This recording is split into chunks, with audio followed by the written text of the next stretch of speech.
लोग बोल रहे हैं वो सलीम भाई के पास 10,000 को जॉब करने वाले हैं, जिनको जॉब से निकाला गया कुछ गलतियों के ऊपर, इसलिए ऐसी बातें करें। शायद सलीम भाई आपके मीटिंग में भी आए हैं। सलीम भाई जरा जाइए ना इधर, आ जाइए ना भाई, उठकर आइए सलीम भाई। सलीम भाई आप आइए ना इधर, आइए ना भाई।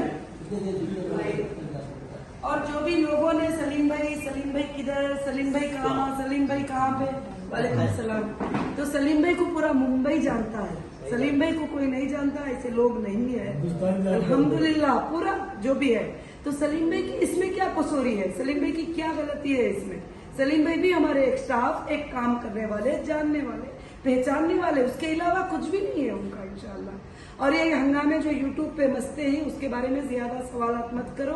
सलीम भाई आराम से ही फैमिली के साथ ही हमारे साथ ही अल्हम्दुलिल्लाह। और इंशाल्लाह सलीम भाई कल से इंशाल्लाह इधर ऑफिस पे भी डेली अल्लाह के फजल से इंशाल्लाह। और कुछ रिस्पॉन्सिबिलिटी, कुछ जिम्मेदारी मैं सलीम भाई को दूंगी इंशाल्लाह, वो संभालेंगे। और आपको भी, जितने भी मेरे स्टाफ ही जो भी काम करना चाहते हैं, मुझे वापस जो है ये करके दो, क्योंकि आज स्टाफ मीटिंग मैंने इसीलिए रखा था।